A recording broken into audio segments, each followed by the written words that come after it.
What is going on, Knicks fans? Welcome back to Knicks Media. This is Richie, and we have some news to talk about per SNY's Ian Begley. Unfortunate injury news. Now, we got an update of Julius Randle that we talked about last week, and now we get an update on Mitchell Robinson. Now, this one's not as positive. According to Ian Begley, Mitchell Robinson may not be ready for the start of this season, and they're nearing a December-January return. So, let's break that down. I'm going to share my thoughts. And according to Tom Thibodeau and the Knicks, they're confident in the depth, and Knicks fans are not confident in the depth right now at the center position. So I'm going to share my thoughts. Let me know your thoughts in the comments section down below, folks, because this is definitely some interesting news. Also got to give a big shout out to the proud sportsbook sponsor of Knicks Media all season long. You guys know them by now, BetUS Sportsbook. You guys can receive a 150% sign-up bonus on your first deposit and then 125% bonus on your next two by using promo code YouTube150. That's all the way up to $2,000. Start playing today with an exclusive offer. I have a lot of bets on the Knicks this year and the future bets, so shout out to BetUS Sportsbook for being the proud sportsbook sponsor of Knicks Media. Don't forget to use the code YouTube150 when you sign up. Now, let's just read what Ian Begley had to say. You guys see the tweet on the screen. SNY sources. Knicks center Mitchell Robinson will not be ready for the start of the regular season. Depending on rehab process, December, January is a target for Robinson's return, per sources. Robertson is recovering from off-season ankle surgery. Knicks and Robinson do not want to rush the rehab process and both want Robinson 100% healthy before his return. Knicks internally is confident in the depth and versatility of the team to compete while Robinson is out, per league sources. Now, there's a lot of things I want to unpack here.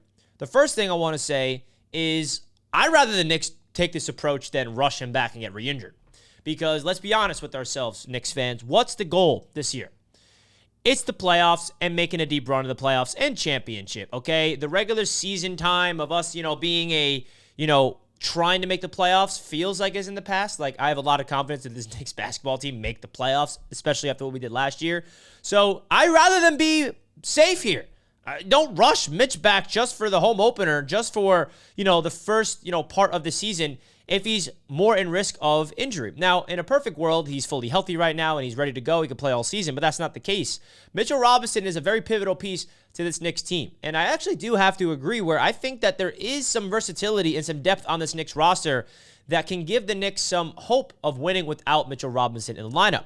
We won a lot of basketball games without Mitchell Robinson last year. Now, I know people are going to say, well, Richie, Isaiah Hartenstein was the guy to step in. We don't have Hartenstein anymore. Who's going to wake up and be that guy for Mitchell Robinson? Now, I think the addition of Mikal Bridges kind of changes the whole dynamic of the Knicks playing more small ball with Julius Randle at the 5, because I think that opens up doors where we have two defenders in Bridges and Anunoby who can guard 1 through 5. Now, they're not traditional big men, and Julius Randle will probably be technically the 5 in those big man lineups. Like, for example, you got Jalen Brunson on the court with Josh Hart, Anunoby, Bridges, and Randle. I like that. Maybe instead of Hart, you have Dante DiVincenzo for shooting, or maybe Hart's in there for more rebounding and more defense. You can get creative with these lineups. And, the Knicks brought back Precious Achiuwa, who's definitely going to be playing a lot of big men for the Knicks this year. Jericho Sims, I haven't really seen a big leap from him. I like Jericho. I don't love him. I think that, in a win-now season, having him as a primary backup seems to be a little like, really? I think every Knicks fan knows that we need to go out there and get another big man for depth purposes, but the Knicks are looking at this roster internally, and they're confident.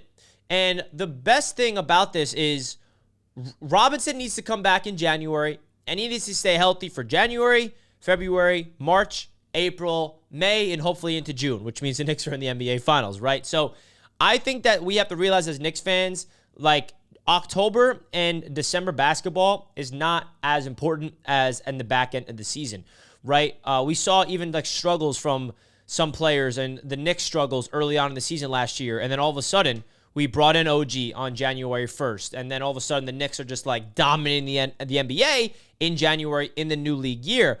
So I think that Mitchell Robinson not being ready for the, first start of the season is disappointing, but they need them 100% for the playoffs. We need them healthy for that. So not the end of the world, but I do think that the depth on this roster is intriguing me, and I'm excited to see what they can do. Definitely expect a lot of small ball because the Knicks did not bring in a center. With all those options, they decided to go Marcus Morris and Landry Shamet. over bringing in some centers, which I find interesting. And it seems like, Tom Thibodeau usually likes to have a big man, plethora of big men to use for rebounding purposes, defending purposes, and all these things. So at this point, this is where I'm at. This is not those same old Knicks where I have so much trust in this team. I have trust in Leon Rose. I have trust in Tom Thibodeau. And that's not like, I don't want to take that for granted. I've never had trust in the Knicks. I've always been worried about the Knicks. I've always never trusted the people upstairs and the head coach. That's not the case anymore. I have this new weird confidence in this regime where they know what they're doing. We have actual adults in charge. They believe in this roster. And I think that should really stem into this fan base for the New York Knicks, where this is obviously disappointing news, but I don't think this is an end-all, be-all thing. I think the Knicks can still be well over 500, even without Mitchell Robinson. I think the versatility and the depth and the talent on this Knicks team is off the charts. I think that there's a lot of pieces to this roster to be excited about, even without Mitchell Robinson. And then when Mitch does come back eventually, it's going to level things up to hopefully championship caliber, potential. So that's really my thoughts. Definitely, unfortunate because we want Mitch healthy. But at the end of the day, Knicks fans, I do not think this is a death sentence. I know that everyone's going to say we need to go sign this guy, trade for this guy, and maybe Leon Rose is cooking something up. You never know, because he's made a lot of trades in the middle of the season. So don't count out him making a big move at the trade deadline this year. Maybe it is for a big man. You never know. So sound off in the comments, folks. Let me know your thoughts of the New York Knicks news of Mitchell Robinson not being ready to go.